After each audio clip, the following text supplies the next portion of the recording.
Assalamualaikum anak-anak ibu.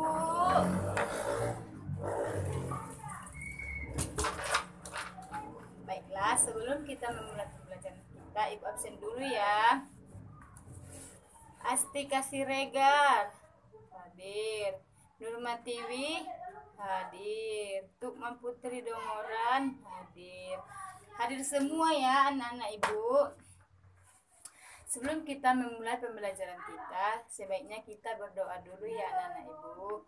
Berdoa dimulai, doa selesai. Nah, selanjutnya anak ibu semuanya berdiri dulu coba. Nah, kita akan menyanyikan lagu dulu ya sebelum memulai pembelajaran kita untuk membangkitkan semangat belajarnya. Nah, kita nyanyi apa anak-anak ibu? Cicak-cicak di dinding ya boleh. 1, 2, 3 ya. Cicak-cicak di dinding, diam-diam merayap, datang seekor nyamuk, hap, lalu ditangkap. Tepuk tangan. Semuanya anak-anak ibu duduk kembali ya. Nah, sekarang ibu akan menjelaskan tentang faktor-faktor yang menyebabkan terjadinya penjajahan di Indonesia. Anak-anak ibu ada yang tahu apa-apa saja faktor-faktor yang menyebabkan terjadinya penjajahan bangsa Indonesia? Belum ya? Baiklah, ibu akan menjelaskan. Adapun faktor-faktor yang menyebabkan bangsa Indonesia dijajah yaitu karena banyaknya kaum luar atau bangsa barat yang datang ke Indonesia untuk yang awal mulanya hanya untuk berdagang, kemudian berubah menjadi ingin menguasai bangsa Indonesia. Mengapa ingin menguasai bangsa Indonesia? Karena bangsa Indonesia memiliki berbagai macam kekayaan yang melimpah. Contohnya seperti kaya akan sumber daya alamnya, kaya akan rempah-rempahnya, dan pertambangan emasnya juga. Maksud dari kedatangan bangsa barat ke Indonesia pasti memiliki sebab dan tujuannya. Anak-anak ibu sudah tahu apa-apa saja sebab dan tujuan bangsa barat datang ke Indonesia? Ya, adapun sebab dan tujuan kedatangan bangsa barat ke Indonesia yaitu untuk mencari kekayaan seperti berdagang, untuk mencari kemuliaan, dan untuk menyebarkan agama. Nah, dibalik dari sebab dan tujuan kedatangan bangsa barat ke Indonesia pasti memiliki dampak positif dan dampak negatifnya. Sekarang ibu juga menjelaskan tentang dampak positif dari kedatangan bangsa barat ke Indonesia. Yaitu setelah kedatangan bangsa barat ke Indonesia, bangsa Indonesia memiliki kemajuan yang bertambah. Nah, adapun dampak positifnya yaitu diantaranya yang pertama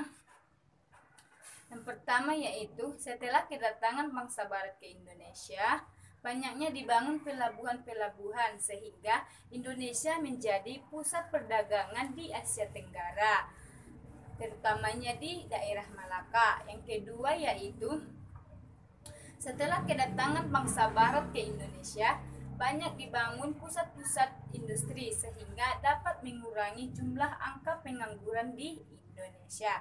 Yang ketiga yaitu didirikannya sarana jalan darat atau jalan raya sehingga antara kota yang satu dengan yang lainnya itu menjadi terasa dekat. Dan yang keempat atau yang terakhir yaitu didirikannya sekolah yang dapat mencerdaskan penerus bangsa Indonesia.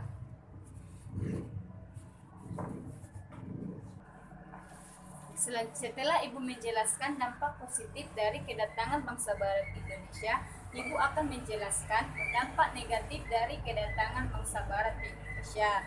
Adapun dampak negatifnya diantaranya yaitu yang pertama, bangsa Indonesia merasa tertindas setelah kedatangan bangsa Eropa ke Indonesia karena bangsa barat bersikap semena-mena terhadap Indonesia.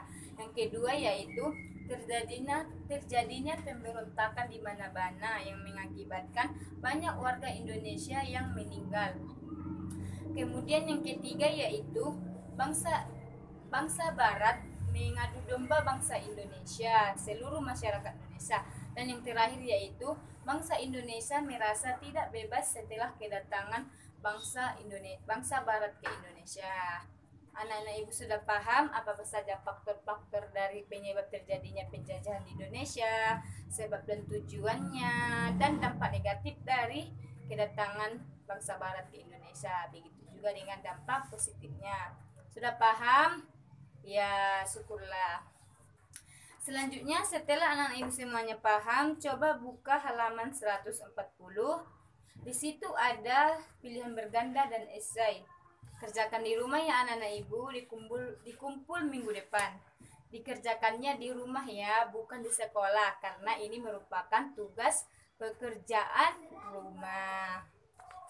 Sebelum menutup pembelajaran kita bernyanyi dulu. Diri dulu anak ibu semuanya. Kita menyanyi gelang sepatu gelang ya. 1, 2, 3 ya. Gelang sepatu gelang, gelang si ramah-ramah. Mari pulang, marilah pulang, marilah pulang bersama-sama. Kalau sudahlah pulang, jangan bermain di jalan. Tolong ibu pagi dan petang, bacalah buku, sapu halaman. Ya, tepuk tangan. Baiklah, sebelum mengakhiri pembelajaran kita, berdoa dimulai. Doa selesai. Nah, ibu ucapkan salam. Assalamualaikum warahmatullahi wabarakatuh. Sampai jumpa minggu depan ya anak-anak ibu semuanya.